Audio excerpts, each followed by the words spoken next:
Hello भाइयों, स्वागत है आप सभी का इस वीडियो में। आज अपन बात करेंगे फॉरेक्स ट्रेडिंग के बारे में। अब बहुत लोगों को ट्रेडिंग करना तो है, लेकिन पता नहीं होता कि करते कैसे हैं। तो आज अपन बात करेंगे कि ये होता क्या है, करते कैसे हैं और करते कहाँ है। बट डोंट वरी, आज की वीडियो में आपको पूरा रोड मैप देने वाला हूँ कि फॉरेक्स ट्रेडिंग के बारे में क्या होता है, और अपन स्टेप बाय स्टेप सीखेंगे कि पहला क्या होता है, देन दूसरा स्टेप क्या रहता है, थर्ड और फोर्थ क्या होता है। तो सबसे पहले अपन बात करते हैं बेसिक्स ऑफ फॉरेक्स ट्रेडिंग। बस सिंपली अपन बात करेंगे फॉरेक्स ट्रेडिंग होती क्या है। इसमें होता है कि अपन फॉरेक्स करेंसीज एक्सचेंज करते हैं, जैसे कि यूएसडी जेपीवाई, जेबीपी यूएसडी और यूरो यूएसडी। तो अब समझेंगे कि ये काम कैसे करते हैं। अब अपन जैसे कि बात करें यूएसडी जेपीवाई की, तो ये एक दो करेंसीज है जिसका एक पेयर बनता है यूरो यूएसडी, जिसमें अपन एक करेंसी को दूसरी करेंसी के अगेंस्ट ट्रेड करते हैं। मानो यूरो, आपको लग रहा है कि यूरो स्ट्रांग होने वाला है जेबीपी के कंपेयर में, तो अपन यूरो बाय करेंगे और जब प्राइस बढ़ जाएगा और प्रॉफिट हो जाएगा तो अपन उसको अर्न करेंगे। बस सिंपली यही होता है। अब इसी के साथ साथ अपने को एक क्वेश्चन और आता है कि भाई जैसे इंडियन मार्केट सुबह 9:15 से 3:30 तक चलता है, वैसे फॉरेक्स का टाइमिंग क्या रहता है। तो फॉरेक्स का मार्केट 24/5 ओपन रहता है, दिन में 24 घंटे और हफ्ते के 5 दिन, मंडे टू फ्राइडे। क्योंकि यह मार्केट दुनिया के अलग अलग सेशंस में कहीं ना कहीं ओपन रहता है। जैसे कि ये मेन 4 सेशंस में ओपन रहता है। फर्स्ट होता है सिडनी, देन सेकंड रहता है टोक्यो, उसके बाद थर्ड होता है लंदन, और फिर फोर्थ आता है, जो लास्ट आता है वो होता है न्यूयॉर्क सेशन। ये मल्टीपल सेशंस होते हैं और इनके टाइम फ्रेम में ये ओपन रहता है। इनको रेगुलर अपन कंटिन्यू करें तो ये 24/5 टाइमिंग में ओपन रहता है। अब अपन बात करेंगे सेकंड स्टेप के बारे में, जो कि है proper mindset for trading. Trading सिर्फ एक स्ट्रेटजी का गेम नहीं है, उसी के साथ साथ माइंडसेट का भी बहुत बड़ा रोल है, और उसके साथ डिसिप्लिन और पेशेंस होना तो बहुत ज़्यादा ज़रूरी है। लोग सोचते हैं कि फॉरेक्स में अच्छा पैसा बनता है, पर अगर जल्दी बनाने की कोशिश करोगे तो उतना ही जल्दी अपना पैसा उड़ भी जाता है। अपन समझते हैं कि एक ही दिन में फॉरेक्स में बहुत अच्छा पैसा कमा लेंगे, उसके बाद फिर अपने पास बहुत बढ़िया बढ़िया गाड़ियाँ होगी, घर होगा और बहुत सारा पैसा होगा। बट ऐसा सब कुछ ही नहीं होता। लोग जल्दी पैसा बनाने के चक्कर में अपना जितना कैपिटल है वो सारा उड़ा देते हैं। तो प्लीज़ आप सबसे रिक्वेस्ट है कि ट्रेडिंग के अंदर हमेशा डिसिप्लिन और पेशेंस के साथ काम करें। और इसी के साथ चलते हैं अपन नेक्स्ट स्टेप पे। नेक्स्ट स्टेप पे अपन बात करेंगे कि राइट ब्रोकर कैसे चूज़ करें। तो अगर आपने इतना सब फॉरेक्स ट्रेडिंग के बारे में जान ही लिया है, तो आपको ये भी पता होगा कि फॉरेक्स ट्रेडिंग इंडिया में रेगुलेटेड नहीं है। बट ये ना होने के बाद भी अपन कुछ जेन्युइन प्लेटफॉर्म्स के थ्रू ट्रेडिंग इंडिया में कर सकते हैं। बट वो जेन्युइन प्लेटफॉर्म कैसे ढूंढे, वो प्लेटफॉर्म ढूंढने के लिए आपको देखना पड़ेगा कि कोई भी प्लेटफॉर्म एक लो लेवरेज दे रहा हो अपने को, लो स्प्रेड प्रोवाइड कर रहा हो, और साथ ही साथ वो ब्रोकर ऐसा चूज़ करो जिसके अंदर प्लेटफॉर्म सपोर्ट भी बहुत अच्छा हो। और अगर मेरी बात मानो तो मैं आपको सजेस्ट करूंगा कि आप एक्सएनएस में अकाउंट ओपन करें। उसके अंदर आपको ब्रोकर सपोर्ट भी बहुत अच्छा मिलेगा और लो लेवरेज के साथ। और अगर आपको एक्सएनएस में अकाउंट ओपन करना है तो आप डिस्क्रिप्शन में जाके आपको लिंक मिलेगा, उस लिंक से आप अकाउंट ओपन कर सकते हो। उस लिंक से अकाउंट ओपन करने पर आपको हर ट्रेड की ब्रोकरेज पर 10% डिस्काउंट भी मिलेगा और उसी के साथ साथ बहुत अच्छा सपोर्ट भी मिलेगा।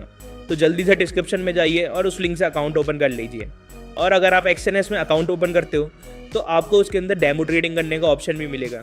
और डेमो ट्रेडिंग से आप रियल मार्केट के अंदर बिना पैसे लगाए, नकली पैसों से आप बहुत अच्छी ट्रेडिंग कर सकते हो और उसकी प्रैक्टिस कर सकते हो और प्रो ट्रेडर बन सकते हो। इसी के साथ अपन नेक्स्ट स्टेप पे चलते हैं, फोर्थ स्टेप पे, जिसमें अपन बात करेंगे ब्रोकर प्लेटफॉर्म कैसे यूज़ करते हैं। उसके अंदर अपन बात करेंगे कि चार्ट कैसे ओपन करते हैं, बाय और सेल ऑर्डर कैसे लगाते हैं, मार्केट ऑर्डर पेंडिंग ऑर्डर कैसे लगाया जाता है, उसी के साथ साथ buy limit order, sell limit order, और बाय स्टॉप ऑर्डर और सेल लिमिट स्टॉप ऑर्डर, ये सब भी कैसे लगाया जाता है।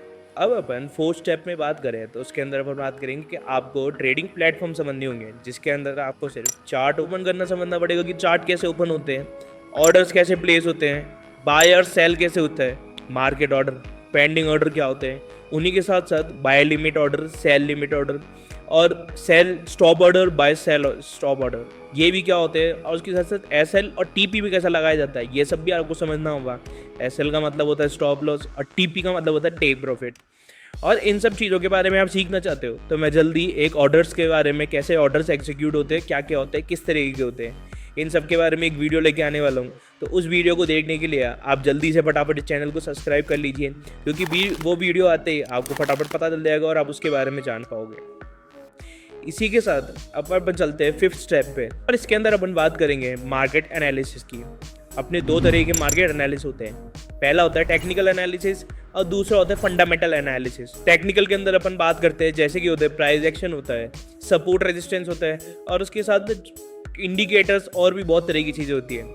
और दूसरी तरफ अपन फंडामेंटल्स की बात करें तो उसके अंदर होता है ICT, SMC और भी बहुत सब। बट अगर मेरी मानो तो मैं सजेस्ट करना चाहूँगा कि अगर आप बिगनर हो और आप स्टार्ट करना चाह रहे हो तो आपको सबसे पहले टेक्निकल एनालिसिस समझना चाहिए। उसी के बाद आप ट्रेडिंग की स्ट्रेटजीज डेवलप कर पाओगे, और स्ट्रेटजीज डेवलप करने के लिए टेक्निकल एनालिसिस के अंदर आपको आना चाहिए कि आप बड़ी सपोर्ट कैसे बनाते हो, आपको चार्ट पैटर्न्स आनी चाहिए, कैंडल स्टिक्स आनी चाहिए, और भी ब्रेकआउट्स हो गए, कब बाय करना है, कब सेल करना है, और सब हैंड टू हैंड करना आना चाहिए। और सेकंड अपन फंडामेंटल्स में बात करें तो फंडामेंटल्स में आपको देखना आना चाहिए कि कब कब न्यूज़ आ रही है, कैसे काम करती है, इकोनॉमिक डेटा क्या रहता है, मार्केट क्राइसिस कब आ रहे हैं और कैसे कैसे अपने फॉरेक्स मार्केट के अंदर वो इफेक्ट करते हैं। उसी के साथ अपन बात करें कितने तरह की ट्रेडिंग होती है तो अपन 4 तरह की मेन बोलते हैं, जिसके अंदर होते हैं स्कैल्पिंग, सेकंड होती है स्विंग ट्रेडिंग, थर्ड होती है पोजिशनल, और 4 होती है इंट्राडे।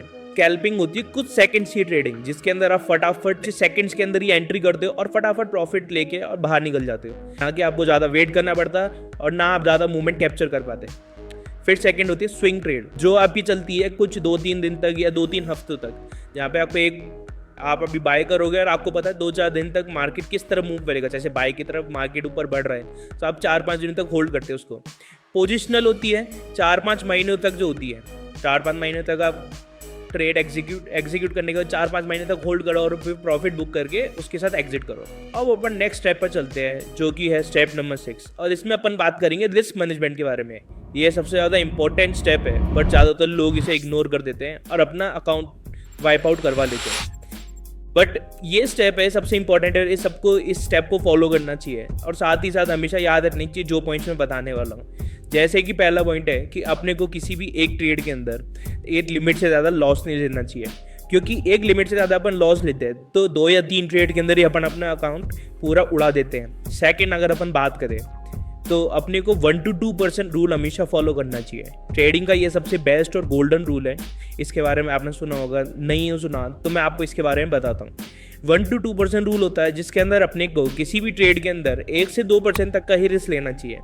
अगर मान लो कि अपन ने $1000 का कोई ट्रेड लिया है तो इसके अंदर अपने को 10 से 20 पॉइंट्स तक का ही ऐसे लेना चाहिए, इससे ज़्यादा नहीं लेना चाहिए। इतने लिमिट तक के अंदर अगर अपना लॉस ज़्यादा हो रहा हो तो उसको वहीं कट कर देना चाहिए। अगर अपन नेक्स्ट स्टेप की बात करें तो नेक्स्ट पॉइंट है स्टॉप लॉस हमेशा यूज़ करना चाहिए। जैसे कि आपने पहले वाले एग्जाम्पल में 10 से 20% तक का जो अपना रिस्क रहता है तो उसके अंदर अपने को हमेशा स्टॉप लॉस लगा देना चाहिए, क्योंकि अगर अपन स्टॉप लॉस नहीं लगाते तो अपन हमेशा होल्ड करने का ट्राई करते हैं कि नहीं ये ट्रेड थोड़ा लॉस में है, ये थोड़ा प्रॉफिट में आ जाए, सेम प्राइस पे आ जाए, ब्रेक इवन पे आ जाए, तब अपन इसको कट कर देंगे। बट वो आता नहीं है और वो लॉस बढ़ता ही जाता है। तो हमेशा अपने को स्टॉप लॉस यूज़ करना चाहिए और उसी के साथ काम करना चाहिए।